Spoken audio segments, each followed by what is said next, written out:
Hello ladies and gentleman, boys and girls, আপনারা সবাই কেমন আছেন? আশা করি সবাই ভালো আছেন। আর আমি চাইবো আপনারা সবাই ভালো থাকুন, সুস্থ থাকুন। বন্ধুরা, আজকের টপিক হচ্ছে আমাদের যে ম্যাক্সিমাম সাইবার ক্রাইম কেস হচ্ছে, আমাদের অ্যাকাউন্ট হোল্ড হয়ে যাচ্ছে, ফ্রিজ হয়ে যাচ্ছে বা ব্লক হয়ে যাচ্ছে, কেন হচ্ছে এবং এর সলিউশন কী, এর থেকে বাঁচার উপায় কী এবং এর জন্য আমাদের কী করতে হবে ইত্যাদি সমস্ত কিছু তথ্য আজকের এই ভিডিওটিতে আমি আপনাদেরকে বিস্তারিতভাবে জানাবো। তো আপনাদের রিকোয়েস্ট করবো ভিডিওটি 1 সেকেন্ডের জন্য স্কিপ না করে পুরোটাই দেখার। আর আপনি যদি এই চ্যানেলে নতুন হয়ে থাকেন তো চ্যানেলটিকে অবশ্যই সাবস্ক্রাইব করে পাশে থাকা বেল আইকনটিকে অন করে রাখবেন, যাতে করে এই রকম গুরুত্বপূর্ণ আপডেট পেতে আপনার কোনো রকম সমস্যা না হয়। তো বন্ধুরা, দেরি না করে চলুন শুরু করা যাক। তো মধ্য কথা হচ্ছে বন্ধুরা, আমাদের অনেকের কোনো না কোনো ব্যাঙ্ক অ্যাকাউন্ট থেকে থাকে, যেমন স্টেট ব্যাঙ্কে, ইন্ডিয়ান ব্যাঙ্কে বা ইউনিয়ন ব্যাঙ্কে বা যে কোনো ব্যাঙ্ক, ব্যাঙ্ক অফ বরোদা বা পেটিএম বা জিও পেমেন্ট ব্যাঙ্ক বা ইন্ডোসিন ব্যাঙ্ক, যে কোনো ব্যাঙ্কে আমাদের অ্যাকাউন্ট থেকে থাকুক কেন, যদি সে অ্যাকাউন্টে কোনো গেমের টাকা, কোনো ইলিগাল টাকা বা কোনো ফ্রডের টাকা ঢুকে যায়, তাহলে কিন্তু আমাদের সেই ব্যাঙ্ক অ্যাকাউন্টটি একেবারে হোল্ড বা ফ্রিজ বা ব্লক হয়ে যায়। ব্লক বা হোল্ড বা ফ্রিজের মানে হচ্ছে যে আমরা আর সে ব্যাঙ্ক অ্যাকাউন্ট থেকে কোনো টাকা কাউকে পাঠাতে পারবো না, কিন্তু সে অ্যাকাউন্টে কিন্তু টাকা ঢুকবে, কিন্তু আমরা সে অ্যাকাউন্ট থেকে আর কোনো রকমভাবে কাউকে, থার্ড পার্টিকে বা সেকেন্ড পার্টিকে পেমেন্ট করতে পারবো না। কারণ সেই ব্যাঙ্ক অ্যাকাউন্টটি আমাদের ব্যাংকের তরফ থেকে বন্ধ করে দেওয়া হয়, যাকে বলি আমরা ইংরেজিতে ফ্রিজ, হোল্ড বা ব্লক। এই তিনটে ধরনের ক্ষেত্রেই কিন্তু আলাদা। তো এইভাবে আমাদের ব্যাঙ্ক অ্যাকাউন্ট হোল্ড হয়ে যায়, ফ্রিজ হয়ে যায়, বন্ধ হয়ে যায়। এই কেস এখন গ্রাম অঞ্চলে, শহরে, ইভেন মানে অনেকের, ম্যাক্সিমাম মানুষের ক্ষেত্রে এখন সাইবার ক্রাইম কেস হচ্ছে যে তাদের ব্যাঙ্ক অ্যাকাউন্ট বন্ধ করে দেওয়া হচ্ছে। সে ব্যাংকে অনেকের 5,000, 10,000, কারো কারো 1,00,000 টাকা থাকা সত্ত্বেও সেই ব্যাঙ্ক অ্যাকাউন্টগুলি একেবারে বন্ধ হয়ে যাচ্ছে। সেই ব্যাংক থেকে আর কোনো রকমভাবে কাউকে টাকা পাঠাতে পারছে না, কিন্তু সেই ব্যাংকে কিন্তু টাকা ঢুকছে, কিন্তু সে ব্যাংক থেকে আর টাকা বের করতে পারছে না। তারপর আমরা যখন এর যাচাই করছি, এর যখন ইনভেস্টিগেট করছি, তখন আমরা জানতে পারছি যে আমাদেরকে কেউ গেমের টাকা মেরেছে বা ফ্রডের টাকা বা ইলিগাল টাকা পে করেছে, সেই কারণে কিন্তু আমাদের ব্যাঙ্ক অ্যাকাউন্ট বন্ধ করে যাচ্ছে।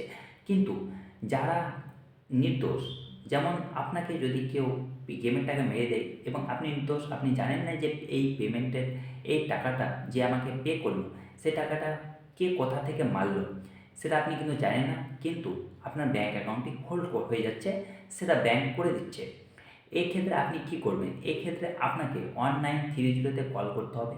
সেখানে আপনাকে আপনার কমপ্লেনটি রেজ করতে হবে। সেটা হচ্ছে ন্যাশনাল সাইবার ক্রাইম হেল্পলাইন।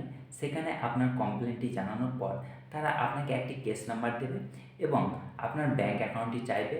তারপর আপনাকে ওরা বলে দেবে যে কোন অ্যামাউন্টটা এবং কোন ডেটে কত অ্যামাউন্টের টাকা আপনাকে পে করা হয়েছে এবং কী কারণে আপনার অ্যাকাউন্টটি বন্ধ করে দেওয়া হয়েছে।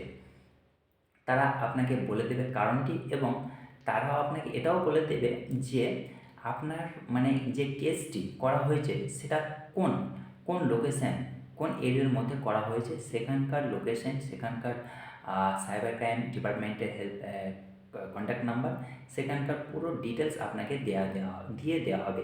তারপর আপনি সেই ডিটেলসে আপনাকে কন্ট্যাক্ট করতে হবে, সেখানে আপনার প্রবলেমটি জানাতে হবে যে আপনি নির্দোষ, আপনাকে প্রমাণ করতে হবে।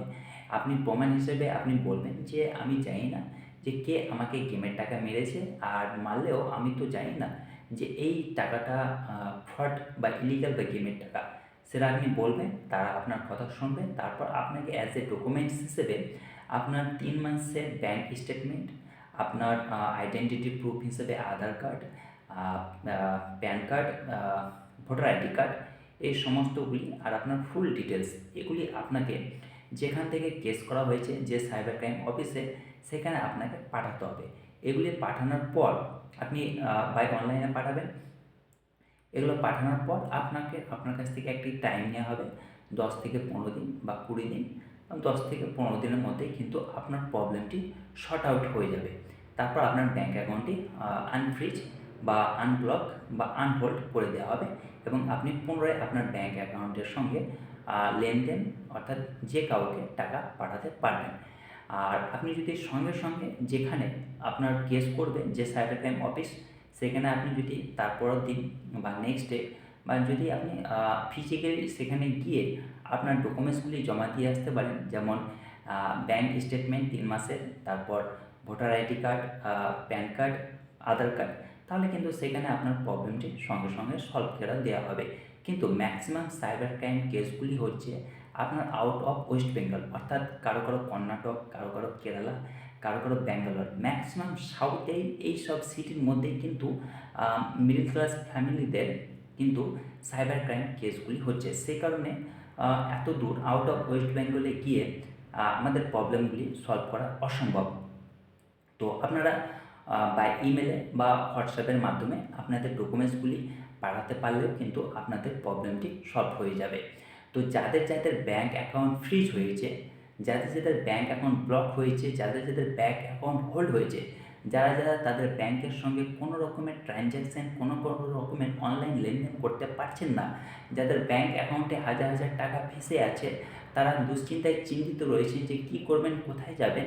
তো তাদের আর চিন্তা করার কোনো কারণ নেই, কোনো মাথা ব্যথা নেই। তারা 1930-তে কল করবেন, কল করে আপনার প্রবলেমটি জানাবেন।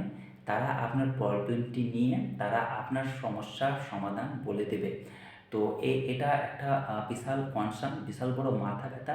কারণ সবার কোনো না কোনোভাবেই সাইবার ক্রাইম কেসের সঙ্গে ফেঁসে যাচ্ছে।